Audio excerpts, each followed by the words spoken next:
Hey, YouTubers, this is Tim with Op-Ed Daily. I'm here today to talk to you about compulsory voting. This may seem like a random topic, but I believe it was yesterday. Obama was in Oregon giving a speech about Oregon's passing of automatic registration laws. The first state, in fact, to pass automatic registration laws. Now, automatic registration isn't the same as compulsory voting, but I bring up that speech because he talks about how compulsory voting might very well be the fix to our current campaign financial system uh, in the short term. He didn't say it was a long term fix, but that we needed to be looking into that because forcing politicians to go around begging for their food, begging for their campaign donations from anywhere they can get it is harmful to our democracy. And it really is, because instead of our politicians focusing solely on how to make our country better, most of the time they are focusing on how can I repay the debt that was, that I incurred during my campaign. And then as soon as they're done paying back that debt, then they have to start doing it all over again. It may not be that, cut and dry, but essentially that's the same thing. So I want to talk about voting in its role in freedom. Voting is the bedrock of freedom. To some people, freedom might mean being able to say the things that you want to say, do the things that you want to do, um, speak against the government in whatever capacity you feel necessary, without the fear of government intervention. But as recent news has shown us, those freedoms are eroding. Those freedoms are essentially not there anymore. I know people tend to look at the military and say, well, these are our freedom fighters. They fight for freedom and they fight for our ability to continue life in the freedom democracy that is the United States. But when you really look at how free we are as a country, you will be saddened by the fact that we are not free, almost in any capacity whatsoever. For one, there are certain things we can't say. Take that guy on the internet, for example. A couple of days after those cops were killed, and that guy had posted, I'm about to put wings on pigs. Well, a couple of days later, this guy wrote that on a social media site. I don't recall which one it was. And he was jailed for that. He was jailed for saying, put wings on pigs. I guess they thought that he was going to go out and kill somebody. But he didn't do anything illegal. Um, he wasn't inciting anything. It was distasteful. I will give you that. But being distasteful in this country has been the fabric of our freedom for many years. Look at Larry Flint and all that he had to go through to get the Supreme Court to say, this is protected speech. The distasteful things are the things that we should protect the most, because at some point in our lives, our ideologies may just become the distasteful thing that other people don't like. So freedom is eroding in our country, and voting is the bedrock of that freedom. Voting is like saying, hey, I don't like our direction. I'm going to vote for this guy, and this guy's going to change us, and he is going to make things better. This is whom I want to represent me.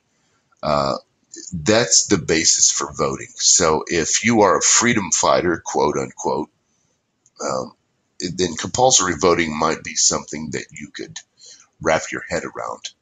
So let's talk about some of the good things, the bad things, and what it might look long term with compulsory voting. Well, a good thing would be voter turnout. I mean, obviously, we'd have a lot more people turn out, because the people currently that don't turn out to vote are typically poor people, minorities, and young people. And of course, those three people are typically voters of Democrats. Uh, So maybe it would completely change the political landscape altogether if there was compulsory voting. Another good thing is that it would counteract Republican efforts to push people out of the polls, out of the voting booths, out of this bedrock of freedom. Because Republicans get behind these voter identification laws where you have to go and pay for a state ID in order to go vote. And that's the same thing as paying to go vote. If in order to get to B, I have to pay for A, then I am also paying for B. That's the simple logic, and it's unconstitutional. So if everything was compulsory, that would negate this Republican effort to push minorities and poor people away from the voting booths. Also, again, this being the bedrock of freedom, it is our right and our duty to go vote. So even if it is compulsory, we should be proud that we're voting. We should be proud that we're taking part in this thing called democracy. We should be proud of the fact that we can have a voice, and we should utilize that voice every chance that we get, because that's the importance of maintaining a democracy. If you become complacent in life, then you are bound to lose your freedoms, as we've seen over the last 10 to 20 years. Now, the bad part of compulsory voting is that it's kind of an anti-freedom thing. If you're forced to do something that you don't necessarily want to do, for whatever reason you don't want to do it, that takes away some freedoms, freedom of choice, mind you. It also would increase voter fraud, I believe. I believe that there would be a lot of invalid votes. There would be a lot of votes that were thrown out, maybe that weren't supposed to be thrown out. And there would be a lot of bad votes that were kept. So that's, you kind of take the good with the bad. And it would also breed some feelings of oppression, oddly enough. If somebody is forced into doing something they don't want to, they're not going to feel great about it. And they may even be pissed off when they get to the voting booth that they have to come in the first place because, oh, I've got so many other things to do, which they shouldn't feel that way. But if they're forced into it, I can understand that. It also, these random votes would happen. People would just check off a box just to get out of there. Well, I've done my part. Let me throw this in there, and that's dangerous when people are ignorant about who they're voting for, why they're voting for, whom they're voting for. And if they're forced to go in there and vote, they don't necessarily know who they're voting for. They just know that they have to go in and vote. So that's a downside to compulsory voting. As far as how do you enforce this law? If it was compulsory for everybody to vote, would we then have prisons full of people that didn't vote? What would that look like in the long term? Now, there are quite a few countries that have mandatory voting laws. Argentina, Australia, Austria, with 3 different regions having different types of compulsory voting.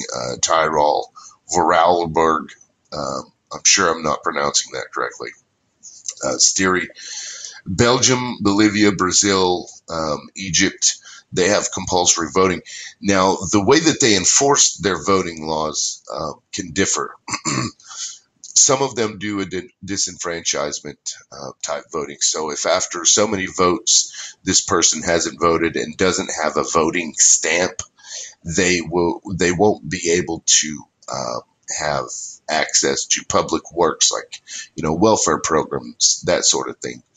And some countries do it on a societal basis where if you don't vote, I'm not going to give you a job, because if you aren't going to take part in this democracy, then you don't deserve to work here.